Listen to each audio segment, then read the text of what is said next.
Ya estamos de regreso en Ángulos y como les decíamos antes de la pausa, vamos a platicar acerca del manejo político que se hizo previo, durante y después del impacto del huracán Patricia, que se dijo era lo más temible nunca antes experimentado por el planeta entero, por el mundo mundial. No había habido una amenaza como tal y entonces al momento en que llega, mucha gente dijo, es el más temible, échenos uno del doble. Bueno, está con nosotros Jorge Rocha para platicar acerca de ese asunto. Bienvenido, Jorge. Hola, ¿cómo están? Muy buenas noches. Y Rodrigo Cornejo, bienvenido, Rodrigo. Hola, buenas noches. Bueno, primero preguntarles entonces, previo, ¿qué les pareció la reacción de la autoridad, de las autoridades tanto federales como locales, al advertir que venía lo peor de lo peor? Mira, yo creo que hubo dos, como yo alcancé a percibir dos causas, además lo voy a decir estaba en la Ciudad de México toda la semana pasada.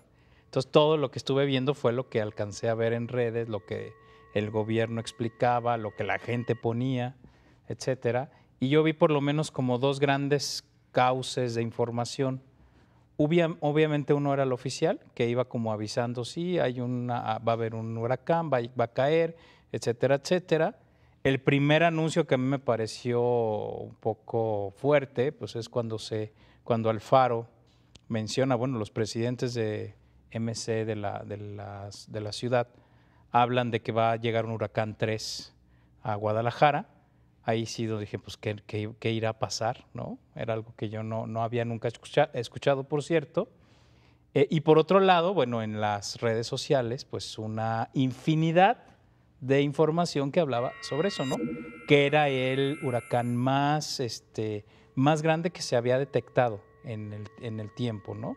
Digo, probablemente ha habido otros más mayores, pero por lo menos de los que se habían podido medir y que se habían podido detectar era el más grande. Incluso llegué a hablar con gente del gobierno del estado y me decían que si hubiera habido, y también luego después lo leí en otros espacios, que si hubiera habido una categoría 6, que Patricia hubiera estado en ese rubro, ¿no?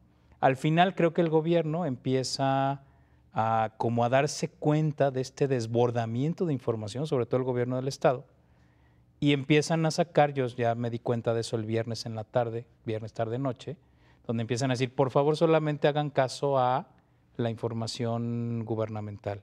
Incluso hasta recuerdo un video en redes sociales de Gonzalo Sánchez poniendo, a ver, ¿saben qué? No, hay fotos que se están subiendo que no son reales, aquí sí está lloviendo, pero no es tal el impacto todavía, ¿no? Entonces creo que al principio sí hubo un desbordamiento de información por estas dos vías, sí hubo mala información, por supuesto, hay que decirlo.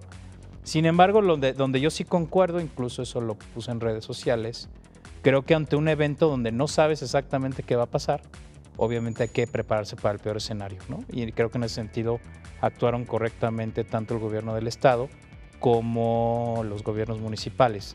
Es decir, yo podría distinguir dos procesos. El proceso de información, que creo que tuvo bastantes dificultades, errores, etcétera, y por otro lado el manejo de la prevención real, donde creo que la actitud fue la correcta. Porque sí, efectivamente, ante algo que no se había medido y que no se conocía lo que podía pasar, ahí sí hay que actuar bajo un principio precautorio, que es pongo todas las medidas de seguridad en caso de que lleguemos a un escenario de ese tipo. Afortunadamente, pues allá nos empiezan a platicar y a dar cuenta de por qué finalmente el huracán no tuvo los impactos que se preveía podía tener. Pero bueno, desde mi punto de vista veo esas cosas, una buena actitud de prevención, un manejo de información insuficiente, poco claro, dejando que se diera mucha alarma, un poco retrasado de repente, ¿no? A veces no bien informado. Muy bien, ¿tú, Rodrigo, cómo la viste? A mí me parece que, pues, incluso vamos a utilizar la metáfora de Jorge de que hay dos causas de información, ¿no? El primer cauce o el primordial de la discusión pública, podemos encapsularlo en la discusión que estuvo confinada a las redes sociales y después la discusión que no estuvo confinada a las redes sociales. Vale la pena decir que varias de las observaciones que mucha gente han y hemos hecho están enmarcadas en la comunicación que se dio primordialmente mediante Internet y redes sociales, tanto la gubernamental como la no oficial. También está la otra, como por ejemplo la cobertura mediática que se le dio desde el extranjero en portales de noticias internacionales, en medios escritos, en la radio y en la televisión abierta, no en la televisión de paga, por ejemplo, ¿no? Entonces sí vale la pena hacer la distinción entre esos dos caudales de información también. Probablemente a lo que nosotros vamos a más discutir, la hipermediatización de este fenómeno, hace mucho más referencia a las cosas discutidas por varios actores dentro del universo de las redes sociales. Eso como para hacer una distinción metodológica al principio, ¿no?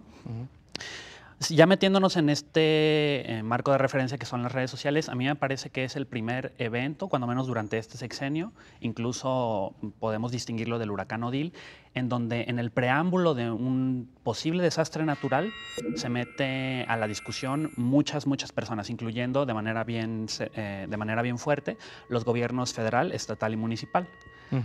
Si uno trató de como hacer una concatenación de todas las fuentes de información que había, sí era muy difícil y por primera vez vimos que la abundancia de información no necesariamente es una ventaja. Por ejemplo, hubo muchísimas informaciones contradictorias en términos de si era el huracán más grande del mundo o no. Y, por ejemplo, vale la pena hacer la distinción. Sí, por presión barométrica y vientos sostenidos, pero habría que tener un entendimiento bien fino de qué significa el huracán categoría 5 más grande, aparte en el Pacífico, ¿no? También esa otra distinción. Y sí fue el huracán más grande, porque luego vimos muchos mentis y mentis de mentis y desmentidos. Lo que sucedió y lo que me parece que causó tanta alarma es que era el fenómeno de esta categoría, el primero que iba a tocar tierra. Generalmente estos huracanes, digo, yo no soy meteorólogo, pero trata uno de leer, generalmente viran hacia el océano por las corrientes y porque por la temperatura del océano estamos relativamente bien protegidos, ¿no? Entonces, a raíz de la incertidumbre, pasa lo que dice Jorge. Por una abundancia de cautela, por así decirlo también, mucha gente empieza a decir que es un fenómeno potencialmente catastrófico. Lo que sucede y lo que vimos también es qué pasa con el emisor y con el receptor. Nos llegan mensajes de la Presidencia de la República, de la CONAGUA y de los presidentes metropolitanos autodenominados, incluso que hacen la compra de huracanpatricia.mx para poner la información de que tenemos que prepararnos para enfrentar un huracán de categoría 3. Pero ¿qué significa un huracán de categoría 3 en tierra y qué significa un huracán de categoría 3 en el mar? Eso también es una distinción clarísima. Y a la luz de que nadie, incluyéndome a mí mismo, podemos hacer una distinción de eso cuando llueve información, me parece que tenemos que hacer tal vez una reflexión de como usuarios y consumidores de información, ¿con qué fin discutimos esa información? Sí circuló información de prevención y a mí me parece que, contrario a la lógica que uno podría pensar desde nuestra crítica al gobierno imperante es, yo prefiero, y no estoy diciendo que esta respuesta haya sido la ideal, prefiero que haya abundancia de cautela de parte de las autoridades. Y también estaría muy bien que en la cultura de la prevención civil nosotros no hipermediaticemos un suceso. Sobre todo porque luego la resaca de este huracán, por así decirlo, para usar otra última metáfora, es que da la impresión de que no sucedió nada y sí sucedió algo. Esperábamos menos daños, pero hay gente en la Costa Alegre de Jalisco que no solamente perdió su patrimonio, sino sus cosechas. Y entonces queda la resaca mediática hacia afuera de Jalisco. Quienes no pueden, por la distancia, leer tan fino, se da la impresión de que no sucedió nada y de repente podemos enfrentarnos con la nefasta consecuencia de que no haya solidaridad en las donaciones, por ejemplo. Entonces, para cerrar como este gran círculo, me parece que es un gran ejemplo de qué sucede cuando el gobierno quiere meterse de lleno a algo que debería de hacer de manera rutinaria, es decir, dar información de prevención, con agua estuvo todo el tiempo, y de lo infame que puede ser cuando todos somos presa de un caudal de información en redes sociales. Me pregunto yo cómo la gente de la costa que no tenía redes sociales lo percibió, y es algo que yo, como juez y parte de este caudal de información de redes sociales, no puedo saber. Entonces, habría que evaluar ¿qué demonios pasó? Yo no sé qué sucedió. Hubo como una especie de pánico generalizado y todo el mundo terminó muy confundido, hasta lamentándose de que no hubiera sido más fuerte el huracán Patricia, lo que me parece muy nefasto, ¿no? No, fíjate, yo estos días estaba en la Ciudad de México en una reunión donde había gente de 20 países y se tuvo que decir a medio foro, oigan, el huracán no va a llegar aquí a la Ciudad de México, o sea, de ese tamaño, porque había una crisis mediática de, bueno, va a llegar un huracán a México, el más grande del mundo, y va a destruir todo, ¿no? Era más o menos la narrativa de catástrofe que había. Digo, en este foro donde había gente, vuelvo a repetir, de casi 20 países, pues resulta que dicen, oigan, espérense, es nomás, va a llegar por aquel lado, aquí a lo mejor nos llueve. De hecho, en la Ciudad de México no cayó una sola gota de lluvia en estos días, por cierto.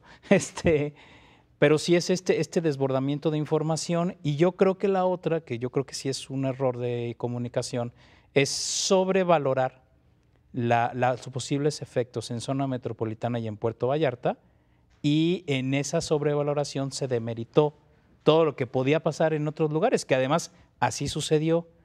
Y además, y recuerdo, cuando llegó Jova, hace 2 años, no, hace 3, hace 4, cuando estuvieron los Panamericanos, pasó lo mismo. Todo el mundo decía, mientras Jova estaba arrasando zonas de Autlán, zonas del sur, aquí se estaban haciendo los Panamericanos. Y fue la misma dinámica, sobrevalorar los impactos en zona metropolitana y en este caso Puerto Vallarta, y desestimar todo lo que podría pasar en el resto del estado. Y creo que ahí sí hay un problema, porque eso, parecía que no fue nada y hoy nos estamos dando cuenta que pues sí pasaron bastantes cosas, ¿no? Sí, y justamente también ahí habría que hacer la diferencia. Por supuesto que nunca está de más la prevención para la costa, pero lo que sí es que fue un manejo, por decirlo menos, irresponsable y alarmista, lo que se hizo en zona metropolitana de Guadalajara, desde todas las instancias de gobierno, incluida, por cierto, la Universidad de Guadalajara, mandar a sus casas a las 2 de la tarde a todos, causando con ello un gran caos vial, o sea, lo que hubiera sido nefasto en caso de que de verdad se convirtieran en ríos, como en su momento se preveía las calles de Guadalajara. Y por otra parte, sí decir que en la costa se enfocó todo a Puerto Vallarta, que en términos económicos sí significa lo que significa, pero se olvidó en términos de operativo y mediatización otra vez de importancia lo que sucedía en donde siempre pegan los huracanes, en Cihuatlán. Ya regresamos, no se vayan, esto es Ángulo, seguimos platicando acerca del manejo político antes, durante y después del huracán Patricia aquí en Ángulos.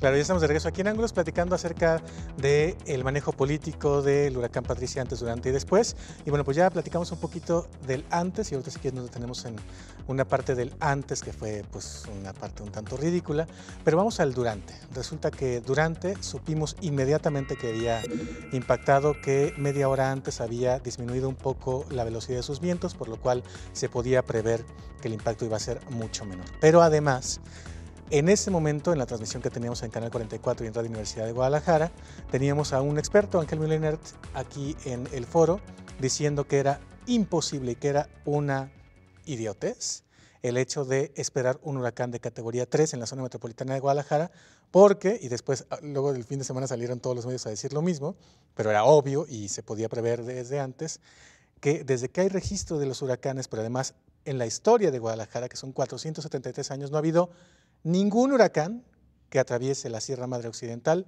que entre por ahí. Por lo tanto, no se podía prever ni siquiera eso. Bueno, pues eso ya se sabía y sin embargo es parte de lo que la explicación que nos están dando los expertos o que se están buscando a través de los medios de por qué no nos impactó como nos iba a impactar.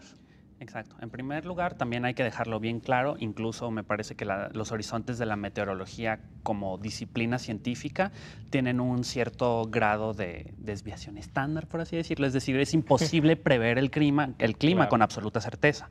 Entonces, sí cabía tal vez la interpretación de que si era una tormenta sin precedentes, pudiéramos esperar efectos, bueno, que hubiera efectos inesperados, ¿no?, en la ciudad de Guadalajara. Sin embargo, también vale la pena hacer, ¿desde cuándo tenemos registros de huracanes, ¿no? Desde la era del satélite, desde 1960 hasta la fecha. También eso no implica un abanico de observaciones meteorológicas tan grande. Y cuando nos ponemos a discutir consideraciones meteorológicas y metemos la cuchara de la política, entonces ahí sí más se trata como de una cosa de gestión de la información y de interpretación, más allá de que podamos decir con absoluta certeza, sabemos qué va a pasar con un evento sin precedentes meteorológico. El problema, y a mí me parece que vale la pena señalarlo, es quién abre y cierra las compuertas de la información. Como tú bien dijiste, las universidades públicas y privadas, incluso en la empresa en la que yo trabajo, la iniciativa privada también mandan de manera preventiva a sus casas a los tapatíos en masa antes de que dé el mediodía, pero obedeciendo ¿a qué? No hubo un anuncio unitario, unívoco, en un solo sentido de las autoridades federales, estatales ni municipales en ningún sentido. Entonces, ¿qué sucede cuando empiezas a bombardear a una población hipermediatizada en la ciudad con señales contradictorias, ¿no? Dices, de repente es muy probable que venga un huracán categoría 3, de nuevo, distinción, muy diferente que esté en tierra y que ya no pueda alimentarse o en mar. ¿Y qué se tiene que hacer al respecto? Incluso se publican los refugios para las personas desaventajadas en la zona metropolitana de Guadalajara. Yo me pregunto si ellos tienen acceso a Google Maps y Twitter, ¿no? Más bien lo que tendríamos que haber hecho sería haber ido y anunciado en la calle, más allá de las redes sociales solamente, no digo, no es un esfuerzo de desestimarse, dónde están estos refugios, ¿no? Y cómo es posible que el gobierno del estado no haya dicho sí o no evacúen. Eso hubiera tenido consecuencias muy nefastas. De repente, qué hubiera pasado si hubiera llovido mucho y como pollos sin cabeza, todas las instituciones públicas y privadas de Guadalajara avientan al tráfico a millones de personas en medio de una tormenta, ¿no? Entonces, sí vale la pena jugar al abogado del diablo y saber qué consecuencias puede tener no abrir o cerrar la compuerta de la información cuando es debido. Y parece que nadie se habló. Es que sabes que al final el problema es que nunca, ya cuando el huracán había tocado tierra, creo que se podría haber dado una versión única, que la versión única fundamentalmente era decir, la previsión en Guadalajara es que pueda llover mucho, que hasta ahí va a dar, y bueno, lluvias a lo mejor como las trombas que hemos tenido, donde dices, ya sabes los efectos, ¿no? Y que en la costa efectivamente va a impactar de otra manera, va a ser un golpe mucho más fuerte. Pero la verdad es que al final cada ciudadano de Jalisco terminó creando su propia versión con la información que tenía a la mano. Y yo creo que eso fue lo que hizo que se diera al final este caos que se dio en zona metropolitana. Digo, ella escuchaba narrativas de personas, por ejemplo, que en el ITESO efectivamente salieron a la 1 de la tarde y terminaron llegando a sus casas a las 5 por el caos vial terrible que se provocó, ¿no? Pero eso yo creo que fue un problema. Al final, la coordinación de las autoridades en torno a la prevención no se convirtió en una coordinación de información que diera una versión, digamos, por lo menos común para decir, ¿saben qué? Después de que ya sabemos dónde entró, sí podemos prever que va a pasar esto, esto y esto. Porque ni siquiera se dijo eso, al contrario, se seguía diciendo que iba a haber lluvias muy fuertes hasta el domingo y el sábado a mediodía el sol ya estaba en pleno en zona metropolitana, pero también en las zonas donde sí pegó el huracán. Entonces ni siquiera eso se pudo prever, digamos, con certeza. Pero además también durante el huracán y previo al mismo, un manejo político y la falta de creencia que tenemos a los políticos. La guerra mediática, sí hay que decirlo claramente, en redes sociales, de el protagonismo de Aristóteles Sandoval y de Enrique Alfaro, que estaban tratando de publicar lo más que se pudiera, que ellos nos iban a salvar. Exacto. A mí me parece que no nada más en lo electoral, y hemos dicho nuestra democracia está sobreregulada, cuando calcamos las maneras de desconfianza sistémica que tenemos de convivir en sociedad, tiene consecuencias bastante nefastas.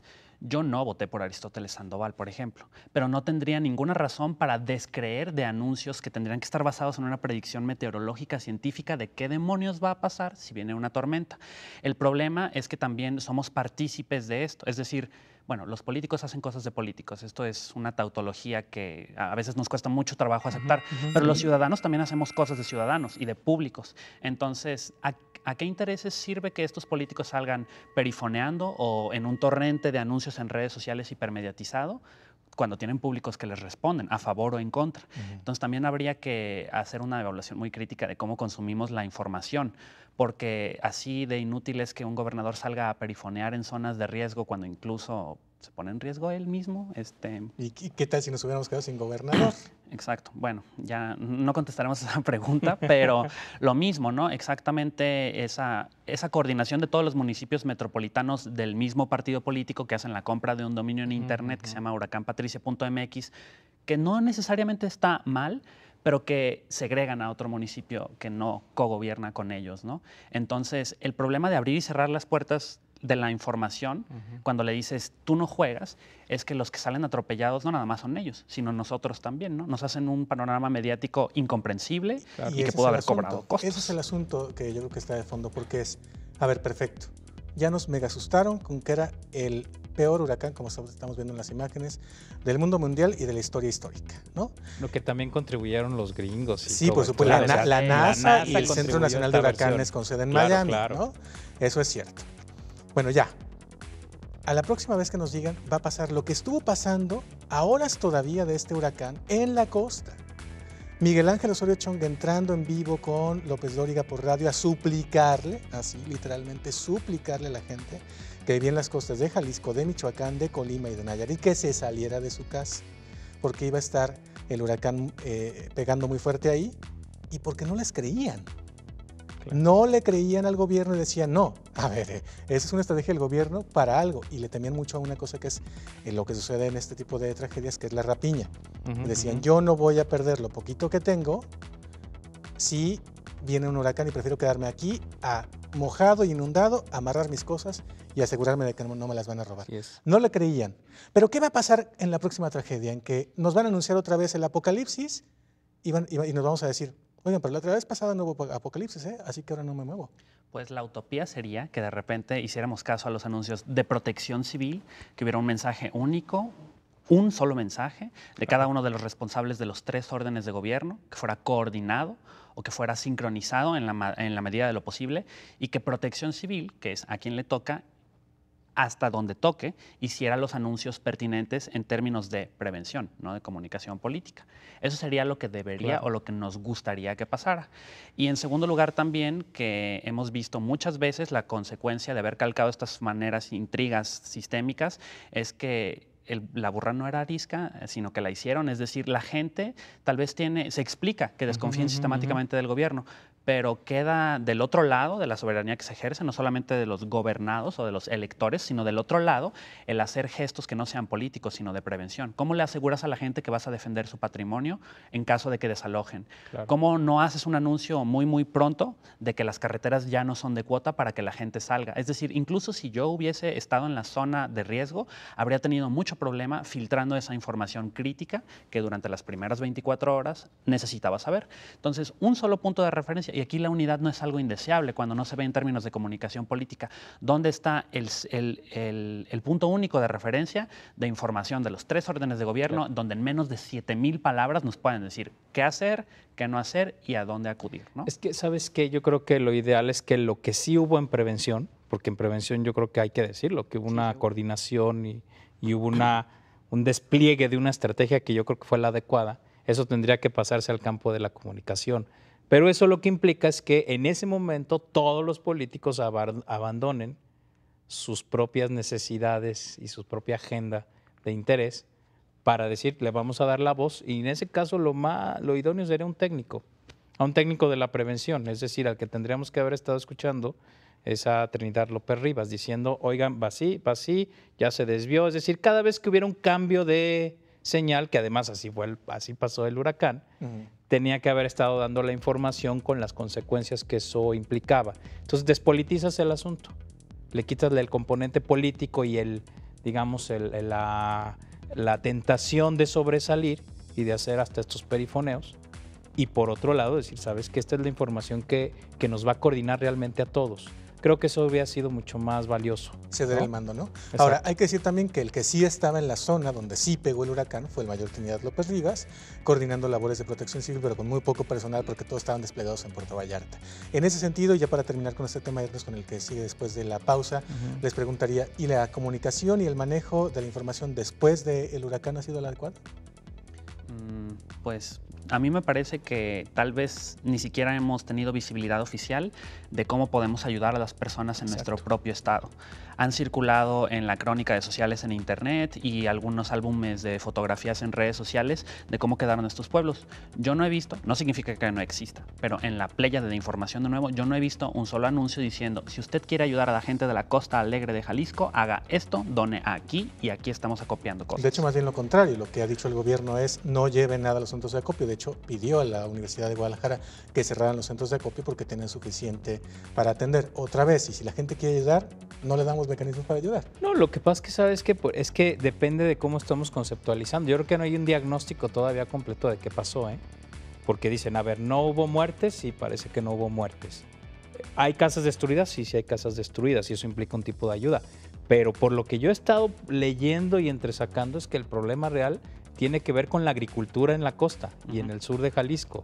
Ahí es donde sí hay problemas y una ayuda para ese tipo de procesos es de otra naturaleza, ¿no? Es un asunto de proyectos o reactivación de economía, es otro asunto, pero hasta ahora no hay un diagnóstico de exactamente qué pasó, solamente estas listas de estos 14 municipios, ¿no? Y bueno, incluyendo Mascota, que se inundó, pero no tenemos a ciencia cierta todavía un diagnóstico de qué sucedió.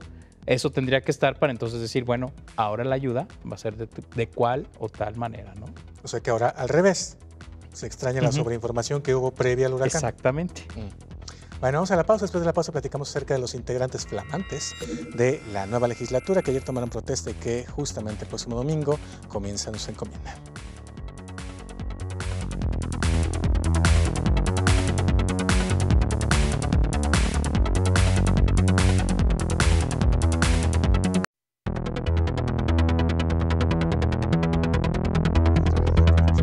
Ya estamos de regreso en Ángulos platicando acerca de ahora lo que será la nueva legislatura. Ya este domingo tomaron protesta los que parece que serán los diputados. Y digo que parece porque justamente el domingo estaban tomando protesta y de plano ni fueron, porque no vaya a ser que no los dejara el tribunal tomar protesta, porque de último momento la Sala Regional del Tribunal Electoral del Poder Judicial pues determinó que le quitaba a un diputado a MC y un diputado al PRI se los daba a el Partido Verde, y justamente ayer, después de que se tomaba protesta por parte de los nuevos diputados, se ratificaba por la Sala Superior esta decisión. Así que los que sí tomaron protesta, pues lo que vimos es que hay unos que son chapulincitos y otros que son entre cartita repetida y no precisamente la deseable, ¿no? Regresan algunos pillines por ahí.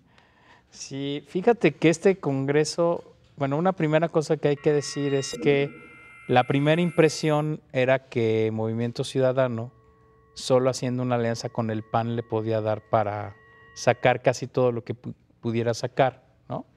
Ahora, con esos dos pequeños movimientos, implica que Movimiento Ciudadano tendrá que hacer alianza, probablemente con el PAN y con Kumamoto, para alcanzar una mayoría simple, es decir, ya su negociación se complica. Y por el otro lado, el PRI, aunque le quitan un diputado, en realidad gana varios, o sea, porque serían... Bueno, porque el PRI son sus satélites, ¿no? El Verde y el PANAL. Y el PANAL, que con esos ya te hacen, son 13 más 3, 17, son 17. O sea, el PRI, aunque tiene menos, va a tener un diputado menos, pero por la vía de los hechos tiene 17 diputados que van a actuar casi siempre, yo creo que en consonancia, a menos que haya de repente alguna necesidad de jalar la cuerda y algún acuerdo, pero nada más. Y MC, para conseguir esos 20 que necesita para hacer mayoría simple, necesitaría ya una negociación combinada, por lo menos con 3 fuerzas políticas, es decir, PAN, y tendría que ser Kumamoto o tendría que ser el PRD. Es lo que yo veo que son sus opciones reales. Entonces eso complica el escenario bastante, O sea, sí genera un Congreso con una necesidad de negociación muy importante. Por otro lado, hay muchas cartitas repetidas, ¿no? Ves neodiputados, o sea, tienes las grandes novedades como la de Kumamoto y tienes las grandes repeticiones como la de Arana. O ¿no? Rocío Corona Nakamura. O Rocío Corona Nakamura. Tienes esos dos grandes espectros. Y la otra es que todos estos tienen la posibilidad de reelegirse. Ah, exacto. Es el primer congreso que tiene la capacidad de reelegirse. Entonces eso le da una conformación interesante. Bueno, y otro elemento que sí hay que recordar, es la primera vez que el PAN desde hace muchos años, estoy hablando quizá de mediados de los 90s, tiene tan poca fuerza en el Congreso, ¿no? Es la primera vez que el PAN se ve con tan poca fuerza. Se convierte claramente en un partido bisagra, pero con este acotamiento del PRI y del MC ya no le da para ser bisagra él solo, que era una potencialidad que tenía todavía hasta antes de esta designación del tribunal, ¿no? Entonces sí es un Congreso que va a estar pues muy interesante. Yo no soy demasiado optimista en que va a ser un buen trabajo, o sea, hay que decirlo, hay demasiadas mezclas que pueden generar un Congreso inmovilizado y paralizado, precisamente por esta división tan grande que hay hacia el interior, ¿no? Y además con un contexto nuevo, que vuelvo a repetir, muy dividido, con un partido que por primera vez es mayoría, que es MC, que es el que tiene más diputados, aunque no lo va a hacer por la vía de los hechos, con un diputado independiente y además con todos la posibilidad de reelegirse. Entonces son ingredientes que pueden ser explosivos, ¿no? Al final del día. Ahora, en términos de agenda, Rodrigo, sí que puede llamar la atención el hecho de que si MC es mayoría va a poder sacar su agenda y Kumamoto también, va a haber avances en términos de participación ciudadana. Pues por cómo se ha perfilado la conformación de las comisiones, que Digo, sí, solo sí, el PRI y sus aliados lo permiten, ¿no?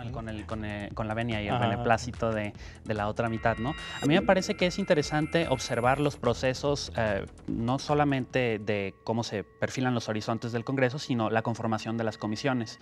No sé si por primera vez, pero al menos tal vez como un poco por la visibilidad de que hay en la brecha generacional, muchas personas que son electores no tan añejos, podemos percibir que hay una visibilidad mediática incrementada de este Congreso. Entonces, primero tenemos que poner atención a cómo se conforman las comisiones y quién las preside. Normalmente hay comisiones relegadas como la de Cultura o la de Deporte, y por primera vez vemos, o al menos en la vía del discurso, que la Diputación de Kumamoto dice y tiene como uno de sus objetivos extralegislativos el hacer pedagogía política, es decir, explicar qué rayos es lo que está pasando ahí normalmente donde se encierran a piedra y lodo. Vamos a ver los horizontes de este esfuerzo mediático y hasta dónde nos alcanza. Y en segundo lugar, hay varias cosas que quedan pendientes, no solamente la reforma de la ley orgánica, sino iniciativas altamente, tal vez polémicas, yo querría decirlo, en donde nos encontramos en las coordenadas de iniciativa privada, opinión pública y gobierno, como lo de la regulación de Uber, por ejemplo. También nos quedamos con la duda de qué va a pasar con lo del matrimonio igualitario en una conformación que yo llamaría de manera tradicional tal vez de centro izquierda, y vamos a ver dónde están los límites de la representación, hasta qué grado se quieren hacer escuchar sectores ultraconservadores, sectores que han estado insistiendo en la reivindicación de derechos, y veremos bien hasta dónde llegan otra vez los límites de esta nueva representación política, no solamente en términos del primer diputado independiente, sino en términos de un partido que también, justo como el diputado independiente, si comparten, han llevado a los horizontes máximos la expresión de su discurso político. De ahí a dónde alcanza y qué compromisos políticos tendrán que hacer, será qué tan cara factura les cobrarán los electores. Existen y están presentes incentivos positivos como la reelección. En teoría es positivo, sí están presentes. Tenemos cosas terriblemente... No, yo estoy en contra de la reelección, personalmente, ¿no? Pero pues se supone que en teoría o sea, economicistamente hablando, en términos racionales, pues por autopreservación está mucho más difícil que se estén disparando en el pie. Y en segundo lugar, López Castro sigue ahí, los problemas de la basificación del Congreso. Hoy en Milenio Radio, representantes de al menos 2 partidos políticos dicen que el Congreso ya está saneado. No es cierto, no crean eso. El Congreso no está saneado, ni por asomo está saneado. Y todos esos problemas de operatividad del Congreso pueden resultar en lo que casi calquemos algo de afuera, hung parliament, es decir, que todo el mundo acabe tan terriblemente radicalizado y peleado que lo que pase afuera del Congreso mediático sea más interesante que lo que resulta en iniciativas. Los jaliscienses y una gran parte sí tenemos que avanzar en términos de ampliación y expansión de derechos. Es una deuda histórica que tenemos con personas que necesitan tener condiciones de igualdad en derechos civiles. Eso es irrenunciable y eso lo deben de entender PRI, PAN, MC, Nueva Alianza, Partido Verde y Diputado Independiente, todos sin distingos. Es una reivindicación histórica de los jaliscienses que yo y que Wikipolítica suscriben, y tienen que dejar de ideologizar cosas que se tratan de derechos humanos. Claro.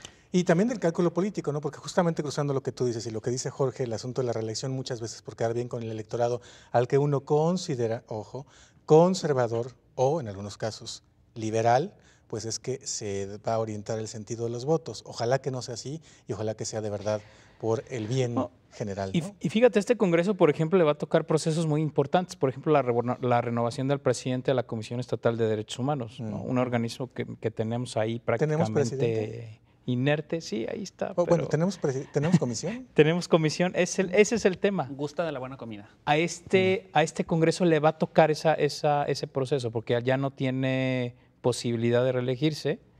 Le va a tocar a este Congreso hacer ese proceso, por ejemplo, que a mí me parece que sería sustantivo. Y otro tema es que dejen otro tema que a mí me parece clave es que dejen de legislar en lógica de zona metropolitana.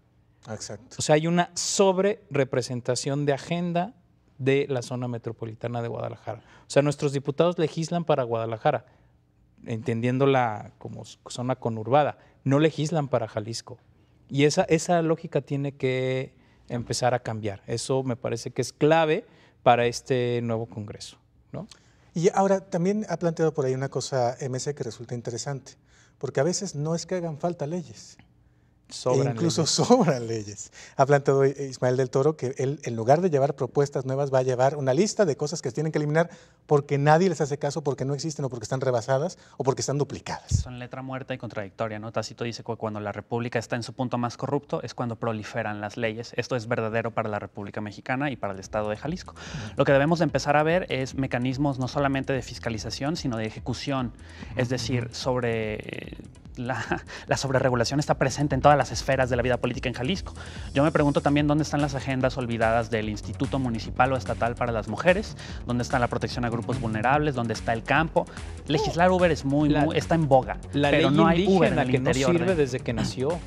Exacto. Ahí está. La operativización de la ley de víctimas, el gobernador ha estado o estaba negociando con la fundación de con el Fundec de los desaparecidos. Tampoco estamos operativizando la ley de víctimas. Esos temas incómodos que no son bonitos discutir en el chacoteo de la sobremesa no están representados. O el aterrizaje local de la ley de no discriminación. En la última entrevista que nos dio el gobernador nos dijo que ya iba avanzado y no lo hemos visto, ni que se aprobó la legislación en la materia, ni tampoco el Consejo Estatal para prevenir y erradicar la discriminación. Entonces, vaya que tienen asuntos pendientes, ¿no? Y pendientes metropolitanos que son invisibles y que nos afectan a todos. ¿Dónde está la especulación inmobiliaria? ¿Quién especula? ¿Con qué dinero? ¿Qué intereses hay? ¿A quién le están pagando? ¿Y cómo consiguen esos permisos? Ah, ¿verdad? De eso no es tan fácil hablar. Eso debería de hablarse en la legislatura. Claro, y de hecho también ahí decir que hay unos cruces interesantes que habrá que ver a quién defienden, porque aunque son de un partido naranja, resulta que el que los financia es rojo y que es el que está especulando. El dinero no respeta colores. Bueno, como la justicia tampoco respeta colores, rápidamente comentario, César Col. Pues digo, el PAN se ha subido en la lógica de que es un golpeteo político. Yo digo que cualquier exfuncionario público que tenga sospechas de malos manejos tiene que pasar con Col y con todos los demás que tenga que suceder. O sea, en este país el gran problema es que los funcionarios, sobre todo de primer nivel, si la hacen no la pagan. Esa lógica tiene que cambiar. Ahora, si se queda solo en Col, por supuesto que yo sí diría sí es un tema político. Si Almaguer empieza a darle cauce a esas demandas, que además decía que son las del Contralor, todas las empieza a procesar, creo que ahí podríamos ver un avance. Ahora dirían, pues todos son panistas, pues obvio que van a ser panistas. El PAN era el que gobernaba hace 6 años. Pero creo que eso sí es una lógica que puede abrir una puerta interesante si es que se maneja bien el tema, ¿no? Y yo creo que el PAN sí tendría que bajarse de esta lógica de que es un golpeteo hacia el partido. O sea, cualquier partido lo que tendría que decir es, sí, si alguien lo hizo mal, que pague, punto. Sí, ¿no? en resumen, le llaman cacería de brujas en el Círculo Rojo y yo digo, ojalá haya más cacería de brujas, todo el tiempo, a quien le robe al erario, ¿no? Pues sí. Incluso el mismo partido. Exactamente, muérdanse los propios pies. Muy bien. Pues muchas gracias, Rodrigo, gracias, Jorge. Gracias. Y gracias a ustedes, quédense en Canal 44 aquí en Guadalajara, el 31.2 en Los Ángeles. Pásenla muy bien.